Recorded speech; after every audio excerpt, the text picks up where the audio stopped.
جو اللہ کے لیے کیے جانے چاہیے تھے کسی اور کو شریک کیا تھا، وہ آج اس کا ثواب اسی شریک سے مانگے، کیونکہ اللہ تعالیٰ شرک سے بے نیاز ہے۔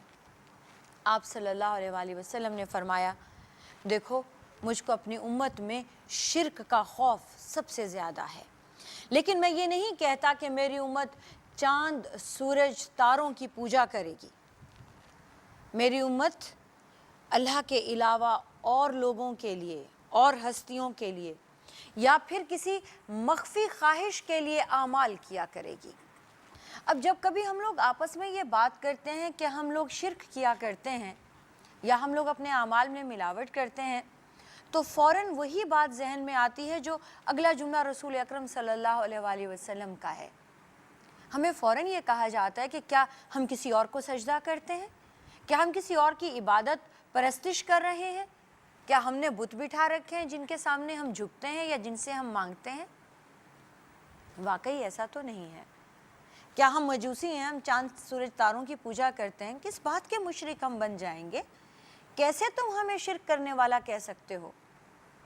آج ہم اسے پرسنلی فیس کر رہے ہیں کہ لوگ سمجھتے نہیں کہ شرک کیا ہے اور ہم کیسے شرک کر سکتے ہیں۔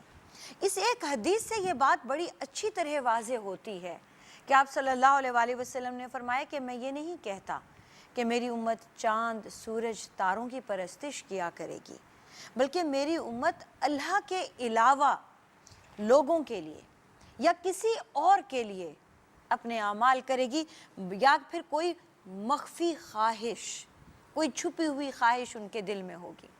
آج ہم اس چھپی ہوئی خواہش کے بارے میں بات کریں گے، اور وہ مخفی خواہش کیا ہے؟ وہ ریاکاری ہے، وہ دکھاوا ہے، وہ نمائش ہے، وہ اس بات کی تمنا ہے کہ میں یہ عمل کروں اور اس عمل کے بدلے میں یہ کہلایا جاؤں، میری نمائش لگ جائے، میری عزت ہو، میری شہرت ہو، میرا نام ہو۔ یعنی اللہ تعالیٰ کے علاوہ اس عمل میں کوئی اور شریک ہو گیا۔ کبھی عزت، کبھی شہرت، کبھی ناموری کی چاہت، کبھی کوئی تمنا، کبھی کوئی خواہش، کبھی کوئی انسان۔ تو یہ جس کو شامل کیا ہے وہی شریک ہوا ہے، اور وہ عمل ریاکاری اور شرک اصغر بن گیا ہے۔ اسلام میں کفر کے بعد سب سے بڑی برائی نفاق ہے۔ نفاق کیا ہے؟ اصل میں نفاق یہی ہے کہ دل میں کچھ ہو اور زبان پہ کچھ ہو۔ اس کا نتیجہ یہ ہوتا ہے کہ نفاق والا انسان ایمان اور عمل خیر کی حقیقت ریا اور نمائش کے سوا اور کچھ دے نہیں پاتا۔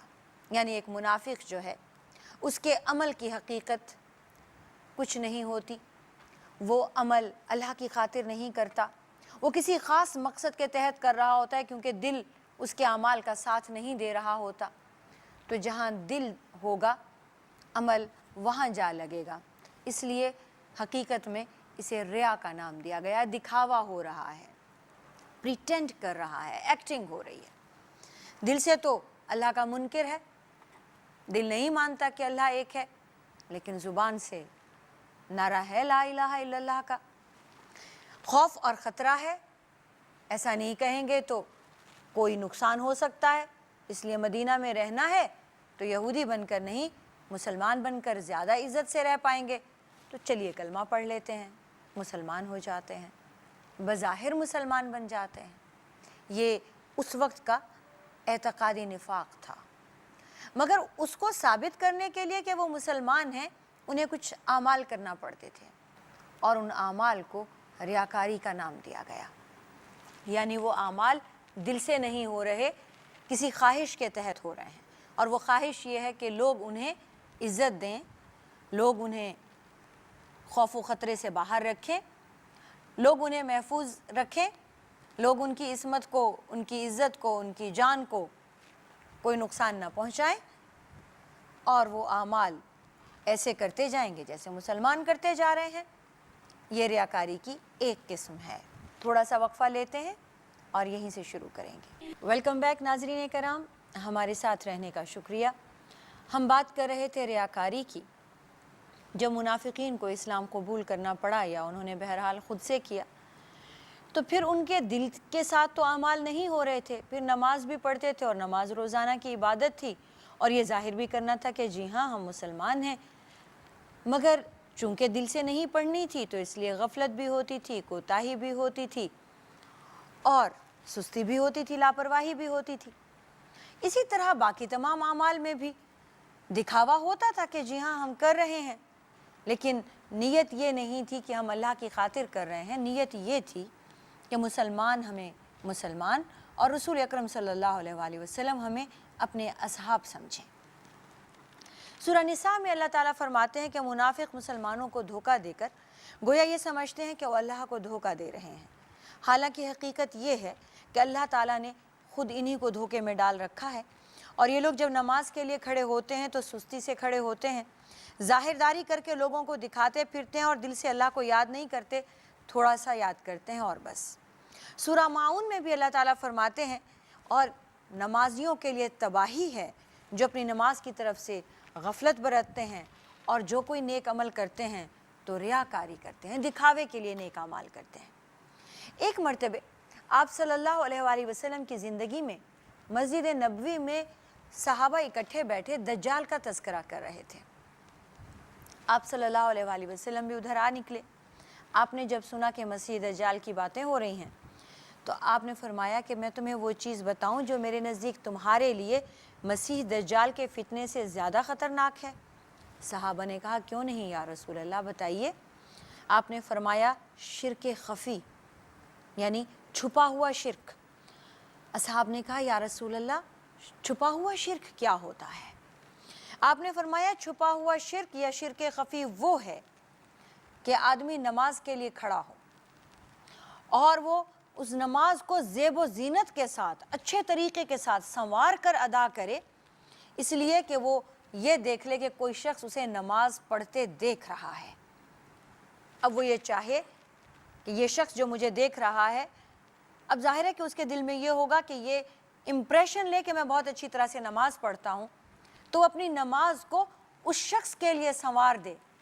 آپ صلی اللہ علیہ وآلہ وسلم نے اسے شرک خفی کہا۔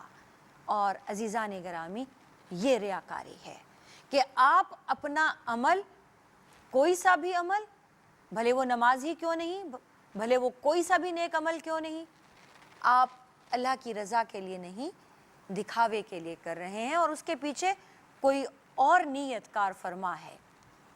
چونکہ ریا اور نمائش کی اعمال کی اصل صورت کو بگاڑ دیا کرتی ہے، اس لیے آپ صلی اللہ علیہ وسلم نے اس پر خاص توجہ دیتے ہوئے اپنی امت کو اس کی ہر گھات سے آگاہ فرما دیا کہ کہاں کہاں سے شرک خفی ہو سکتا ہے، کہاں کہاں سے تم لوگ ریاکاری کا شکار ہو سکتے ہو۔ چنانچہ انسان کی عام فطرت کے لحاظ سے ریاکاری کی جو صورتیں بھی ممکن ہیں، جو صورتیں بھی پیدا ہو سکتی ہیں، آپ صلی اللہ علیہ وآلہ وسلم نے ان کی ممانعت فرما دی۔ سب سے پہلی صورت داد لینے کی ہے، یعنی عام طور پہ نیک نامی کی، عزت اور شہرت چاہنے کی خواہش جو ہے یہ ریاکاری ہوتی ہے۔ بالخصوص اس وقت بھی یہ خاص نمایاں حیثیت رکھتی تھی جب جاہلیت کا زمانہ تھا، اس وقت بھی یہ خواہش نمایاں حیثیت رکھتی تھی جب اسلام نیا آیا تھا، اور آج بھی یہ خواہش بڑی نمایاں حیثیت رکھتی ہے، اور اسی لیے انسان سے ریاکاریاں ہوتی ہیں۔ اسلام نے جب صدقہ اور خیرات کا حکم دیا تو اس کے ذہن میں یہ بات، شریعت کے ذہن میں اور صاحب شریعت کے ذہن میں یہ بات تھی کہ یہاں پہ ریاکاری ہوگی۔ اللہ تعالیٰ نے فرمایا کہ زکوٰۃ کو چھوڑ کر عام صدقہ اور خیرات چھپا کر کرنا بہتر ہے، اور آپ صلی اللہ علیہ وآلہ وسلم نے فرمایا کہ صدقہ کرو تو اس طریقے سے کرو، خیرات دو تو اس طریقے سے دو کہ داہنے ہاتھ کو سے دو تو بائیں ہاتھ کو علم تک نہ ہو۔ سورہ بقرہ میں اللہ تعالیٰ فرماتے ہیں لوگو اگر خیرات ظاہراً دو تو بھی اچھا ہے، اور اگر اس کو چھپا کر دو اور حاجت مندوں کو دو تو یہ تمہارے حق میں زیادہ بہتر ہے۔ اسی طرح آپ صلی اللہ علیہ وآلہ وسلم نے فرمایا قیامت کے دن جب اللہ کے سائے کے سوا کوئی سایہ نہیں ہوگا، اللہ تعالیٰ 7 آدمیوں کو اپنے سائے میں پناہ دیں گے، جس میں سے ایک شخص وہ ہوگا جو صدقہ چھپا کر کیا کرتا ہوگا، اور وہ دائیں ہاتھ سے صدقہ کرے گا اور اس کے بائیں ہاتھ کو علم تک نہ ہوگا۔ عرب کے محاسن اخلاق میں سب سے زیادہ نمود و نمائش کی چیز شجاعت تھی، یعنی سب سے زیادہ جس چیز میں داد عیش ملتی تھی، جس چیز میں ناموری ہوتی تھی، عزت ہوتی تھی، وہ شجاعت تھی، بہادری تھی۔ اسلام نے جہاد فرض کر کے مسلمانوں کو شجاعت اور بہادری دکھانے کے بہت موقع دیے۔ آپ اپنی شجاعت، آپ اپنی بہادری کے تمام تر اظہار کر سکتے ہیں، آپ جہاد میں نکلیے، جان لیجئے، جان دیجئے، لیکن اس کے لیے بھی آپ صلی اللہ علیہ وآلہ وسلم کے پاس ایک صحابی آئے، ایک بدوی آئے اور کہنے لگے یا رسول اللہ جہاد کے بارے میں مجھے بتائیے کون سا جہاد بہترین ہے۔ ایک شخص مال غنیمت کے لیے لڑتا ہے، جہاد کے لیے لڑتا ہے، باہر نکلتا ہے۔ ایک شخص اظہار شجاعت کے لیے لڑائی کر رہا ہے، گیا وہ بھی جہاد پہ ہے، گھر سے نیت اس کی بھی جہاد کی ہے، لیکن جب وہ جہاد کرنے گیا ہے، لڑ رہا ہے، مار رہا ہے یا مر رہا ہے، تو وہ چاہتا ہے کہ میں بہادری کے جوہر دکھاؤں۔ اس سے پہلا والا چاہتا ہے کہ جب میں جہاد کر کے لوٹوں تو ڈھیر سارا مال میری جیب میں ہو کہ میں مال غنیمت اکٹھا کر کے آیا ہوں۔ ایک ہے جس میں غیرت ہے، حمیت ہے کہ یہ کافر ہمیں کیوں مار رہے ہیں، ہم بھی انہیں ماریں گے۔ ایک ہے جو انتقام یا غصے کے لیے لڑ رہا ہے۔ کون سا جہاد یا رسول اللہ؟ اللہ کی راہ میں مقبول جہاد ہے۔ آپ صلی اللہ علیہ وآلہ وسلم نے فرمایا اس شخص کا جو اس بات کے لیے لڑتا ہے کہ اللہ کا نام، اللہ کا کلمہ، اللہ کا دین بلند ہو۔ ریاکاری کا ایک بہت بڑا مظہر علمی فضیلت بھی ہے۔ عزیزان گرامی، یہ علم اللہ تعالیٰ کی سب سے بڑی نعمت ہے۔ انسان کو اشرف المخلوقات اللہ تعالیٰ نے اس علم کے سبب بنایا ہے، اور اللہ تعالیٰ نے علماء کا درجہ انبیاء کے بعد سب سے اونچا رکھا ہے۔ اللہ تعالیٰ نے انسانوں میں سب سے بہترین انسان انبیاء کے بعد علماء دین کو کہا ہے۔ آپ صلی اللہ علیہ وآلہ وسلم نے بھی فرمایا کہ تم میں سے بہترین انسان وہ ہیں جو خود دین کا علم سیکھیں، قرآن کو سیکھیں اور دوسروں کو سکھائیں۔ اس میں کوئی شک نہیں، لیکن اس میں بھی ریاکاری کی آمیزش ہو سکتی ہے، اس میں بھی لوگ دکھاوا کر سکتے ہیں۔ اس کے نتائج کا بھی آپ صلی اللہ علیہ وآلہ وسلم نے بہت مؤثر انداز سے طریقہ بتایا کہ کیا ہو سکتا ہے۔ قیامت کے دن فیصلہ کیا جائے گا، اللہ تعالیٰ لوگوں کو اکٹھا کریں گے، لوگ آئیں گے اور تین شخصیات، تین گروپس جو بہترین ہیں، جن کی زندگی بھی بہترین حالات میں گزری اور جن کی موت بھی بہترین حالات میں آئی، جن کو ایسی موت آئی کہ جس پہ رشک کیا جا سکتا ہے، ان میں سب سے پہلا نمبر شہید کا ہوگا۔ شہداء آئیں گے اور اللہ تعالیٰ ان سے پوچھیں گے کہ بھئی تمہارے کیا اعمال ہیں؟ وہ کہیں گے یا رب تیری خاطر، تیرے دین کی خاطر، تیرے نام کی خاطر لڑے، جہاد کیا، مر گئے، اور کیا کرتے؟ اللہ تعالیٰ فرمائیں گے کہ تم جھوٹے ہو، اور فرشتے کہیں گے یا رب یہ جھوٹا ہے، اس کی نیت واقعی تمہاری رضا کے لیے شہادت لینا نہیں تھی۔ اور پھر اللہ تعالیٰ فرمائیں گے کہ تمہیں شہادت حاصل کرنے کے لیے تم نے کیا کبھی یہ نیت بھی کی تھی کہ تم میری خاطر جان دے دو؟ کبھی یہ دعا بھی کی تھی کہ تمہیں شہادت کی موت آئے؟ تمہاری خواہش تھی کہ تم بہادر کہلواؤ، اور تمہاری اس نیت کے عین مطابق دنیا میں ہم نے تمہیں بہادر کا خطاب دے دیا، تمہاری شجاعت کے ڈنکے بجا دیے۔ پھر علماء دین کی باری آئے گی، وہ کہیں گے یا رب تیرے کلام کو سیکھا، عمریں بتا دیں، پھر دنیا کو سکھایا۔ اللہ تعالیٰ فرمائیں گے تم جھوٹے ہو، تم نے یہ اس لیے کیا کہ لوگ تمہیں عالم دین کہیں، قاری صاحب کہیں، ہم نے کہلوا دیا، اور یہاں تمہارا کوئی حق نہیں۔ پھر دولت مند آئیں گے، سخی، اللہ کی راہ میں لٹانے والے، وہ یہی کہیں گے تیرا حکم تھا ہم نے لٹایا، تیرے غریب لوگوں کو، محروم لوگوں کو خوب کھلایا پلایا۔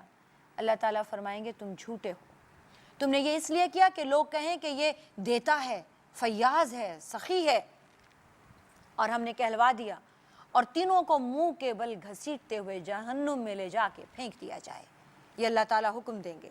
حضرت عمر فاروق ایک بار مسجد نبوی میں داخل ہوئے تو دیکھا کہ حضرت معاذ بیٹھے رو رہے ہیں۔ آپ نے پوچھا کیوں روتے ہو؟ وہ کہنے لگے میں نے سنا ہے کہ رسول اکرم صلی اللہ علیہ وآلہ وسلم نے فرمایا ذرا سی ریا بھی شرک ہے، اور اللہ تعالیٰ ایسے چھپے ہوئے پرہیزگاروں کو پسند نہیں کرتا، جو پسند کرتا ہے جو غائب ہو جائیں تو انہیں کوئی ڈھونڈنے نہ پائے۔ اور اگر موجود ہوں تو کوئی انہیں پہچاننے نہ پائے۔ ایسے متقین کے دل ہدایت کے ایسے چراغ ہیں جو تمام شبہات اور تمام ظلمتوں سے پاک ہیں۔ آپ صلی اللہ علیہ وآلہ وسلم نے فرمایا، جو شخص دکھلاوے کے لیے کوئی عمل کرتا ہے تو اللہ تعالیٰ اسے قیامت کے دن رسوا کر دیں گے، اور کوئی نیک عمل لوگوں کی نظر میں بڑا بننے کے لیے اگر کوئی کرتا ہے تو اللہ تعالیٰ اس کے چھپے ہوئے عیبوں کو لوگوں کے سامنے ظاہر کر دیں گے۔ جو شخص علم کو جس کے ذریعے اللہ کی رضامندی حاصل کی جاتی ہے اس لیے سیکھتا ہے کہ اس سے وہ دنیا کا ساز و سامان حاصل کر لے، تو قیامت والے دن اللہ تعالیٰ اسے جنت کی خوشبو بھی نہیں سنگھائیں گے۔ ایک صحابی نے سوال کیا، یا رسول اللہ، آدمی نیک عمل کرتا ہے اور لوگ اس پر اس کی تعریف کرتے ہیں، تو یہ ریاکاری تو نہیں؟ آپ صلی اللہ علیہ وآلہ وسلم نے فرمایا، نہیں، یہ تو مومن کے لیے خوشخبری ہے۔ وآخر الدعوانا ان الحمد للہ رب العالمین، والسلام علیکم ورحمۃ اللہ